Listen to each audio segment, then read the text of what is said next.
The film begins with a collection of cars owned by government officials. They are escorting this young man from a gang to court. The young man wants to reveal all of the awful things his group has been up to. As they approach the courthouse, they notice a female federal agent named Helen. She's keeping a tight check on the young mobster, but out of nowhere, this unknown guy appears and kills him. The next scenario takes place in a prison. There's a guy named Zaid who just got up in the afternoon.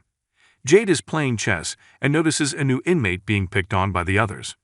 Zaid feels guilty and approaches the new guy, offering him to play chess. That quickly silences the bullies, who are terrified of Zaid.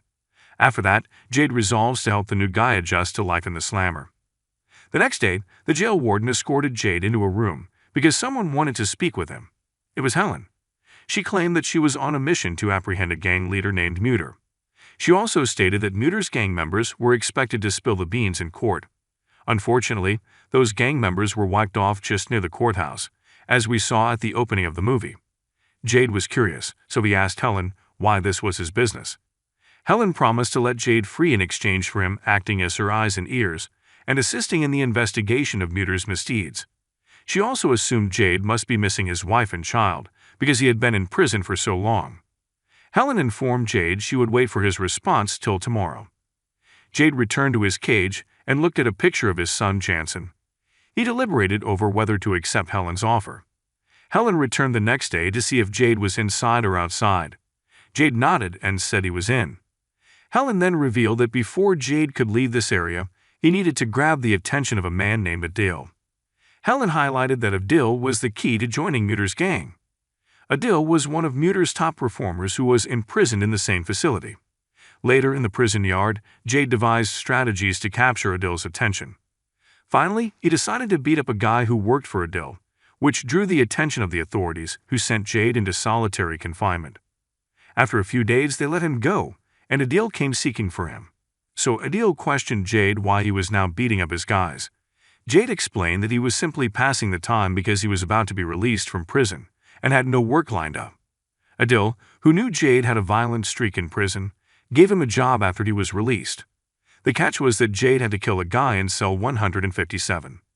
Zaid reluctantly consented. That evening, Zaid headed over to cell 157 and carried out Adil's instructions. Zaid then joined Adil's gang and obeyed his commands. Zaid was eventually released from prison, and Adil promised to bring him up tonight. Once free, Zaid attempted to visit his wife at her employment, but he was taken aback. His wife was pregnant, but she was not carrying his child. She informed him that she were married because he had been in prison for so long. Hearing all of this, Zaid put up a tough act, insisting that all he wanted was to see his son Jansen. His wife agreed and suggested they meet the next day. That evening, Adil sent some people to pick up Zaid, but things turned bad in the car. Jimmy confessed that he was close to Muter, the gangster boss. Jimmy warned Zaid that if he ever double-crossed them, he would be in serious trouble. They let Zaid get out of the car. The next day, Zaid paid a visit to his ex-wife. He met her new husband and finally got to see Jansen, his son whom he hadn't seen in years. It was awkward at first, because Jansen was meeting his real father for the first time. Later, Zaid met Helen, the leader of the federal agents, at an art museum. Helen warned Zaid that in order to resume his normal life, he needed to reveal all of Muter's criminal activities. She handed Zaid a GPS unit and a recording device for the operation. One evening, while Zaid was in his apartment, Jimmy approached him and frantically requested him to join them. They'd all got inside the car, and Zaid's head was covered with a cloth. They drove somewhere unknown, and when they arrived, they finally removed the cloth from Zaid's head. It turned out that they had brought Zaid to treat one of the gang members' gunshot wounds. What's remarkable is that Zaid used to be a well-known surgeon in the city. As Zaid was preparing to treat the injured thug, Jimmy continued to abuse him. Zaid was fed up with it and requested Jimmy and the others to leave so he could focus on the surgery. But Jimmy didn't like that and pointed his revolver at Zaid, claiming he couldn't order them around. Fortunately, Muter arrived and put an end to the chaos. Muter ordered everyone out save himself because the injured person was his nephew. Zaid used his medical expertise to remove the bullet from Muter's nephew's leg. Muter then praised Zaid for saving his nephew. A few days later, Muter's squad, which included Zaid, paid a visit to another gang, led by a man named Boba.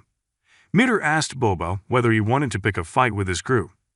Boba responded that he was only interested in doing business, and that they should mind their own business without generating any problems. Boba also apologized for shooting Muter's nephew in the leg, claiming that the incident occurred because Muter's nephew attempted to shoot him first. Muter heard this and advised Boba to do his business in the eastern section of Kedah, but he still had to pay taxes to Muter. After that, Muter's gang returned to their customary hangout. Zaid appeared to be becoming close with several of Muter's crew. Not long after, Zaid was astonished to see his former neighbor, Diddy, working for Muter. Zaid knew Diddy's parents well. Muter also listed Diddy as one of his top drug dealers. He then told Zaid that he needed to leave because he had a job. Zaid concealed a GPS tracker in Muter's car as he drove away. Jimmy soon arrived, accompanied by one of his boys, Michael. They told Zaid and Michael to transfer some cocaine hidden in a flower pot. After that, they had to take alternate routes home. Jimmy informed Zaid that if he made a mistake, he would face serious consequences. Long story short, Zaid and Michael arrived at their destination. Michael got his flower pot of narcotics and left first, but just as Zaid was about to depart, a group of men ambushed him. In a hurry, Zaid managed to install the GPS tracker on the assailant's vehicle. Zaid had little choice but to follow them, and it turned out they were on their way to gangster Boba's headquarters. So Zaid approached Boba's guys and informed them he wanted to meet Boba and retrieve the stolen flower vase. They realized Zaid was alone, so they let him in. When Zaid arrived at their base, Boba was impressed by his bravery in showing up alone. But Boba made it obvious that bravery alone would not rescue Zaid, as he intended to kill him soon. However, there was one instance when Zaid was able to grab Boba and recover the stolen medications. Following that, Zaid fled.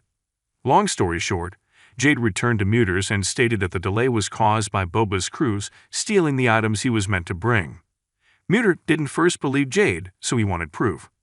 Zaid showed them a rifle he had taken from Boba. Muter eventually trusted Zaid and chose to go to war with Boba's crew. The next day, Zaid went to see Helen and handed over all of the proof he had gathered about Muter's misdeeds. Zaid inquired whether it was enough to arrest Muter. Helen declined and told Zaid to continue being her spy until she caught Muter. Later, Zaid ran into Diddy. He was not delighted to see Diddy involved with thugs. Zaid encouraged Diddy to leave Muter's group if he had the opportunity. But Diddy unexpectedly requested Zaid's assistance since the people he'd supplied drugs to had not paid up, and he was frightened Muter would harm him. So Zaid went to see the buyers and ensured they paid up before things got nasty. A few days later, Zaid, Diddy, and Muter's nephew were given the duty of delivering some drugs. But while they were in the car, Boba's gang arrived and attacked Muter's nephew, tragically murdering him. Diddy and Zaid escaped by fleeing into a nearby shop. Helen, who was covertly watching, intervened to defend Zaid. Zaid eventually ran into Helen during their rendezvous. Helen advised Zaid to be cautious, and she would handle Boba's gang. Diddy had overheard their talk, unbeknownst to them. Not long later, Zaid and Diddy returned to Muter's apartment, and Muter began to fear that one of his own staff had betrayed him. He assumed Boba's gang, and the cops were aware of their drug distribution arrangement. The next day, Muter and a few of his friends gathered at their customary torture location. Muter discovered that Michael was the traitor in his crew. Muter pressed Michael to confess. Michael initially denied everything, so Muter instructed Jimmy and Zaid to torment him. After much anguish, Michael revealed that he had told Boba's crew about the heroin delivery. He did this because they had threatened his mother. Muter then inquired whether Michael had installed a GPS in his car or was cooperating with the authorities. Michael swore he hadn't, but Muter didn't believe him, and Michael was tragically slain. After then, Zaid met with Helen and presented evidence of Muter's voice recordings. Zaid also told Helen that Muter was recruiting young men to join his gang, and he begged Helen to arrest Muter quickly. Zaid was concerned that his secret might be compromised shortly. Helen advised him to persevere till the proper opportunity arrived. Helen vowed that she would definitely arrest Muter. The next day, Zaid and Jansen were seen having a fantastic time playing on the playground. Zaid was becoming closer to his son, and they attempted a variety of games that made Jansen very happy. Meanwhile, Muter began grilling Diddy with questions. He wanted to know how Diddy and Zaid managed to escape Boba's gang's attack the other day, despite the fact that Muter knew they'd gone into a shop and should have been stuck inside. In the end, Diddy revealed that the police had saved them at the moment. Not only that, but the cops had a chance to speak with Zaid.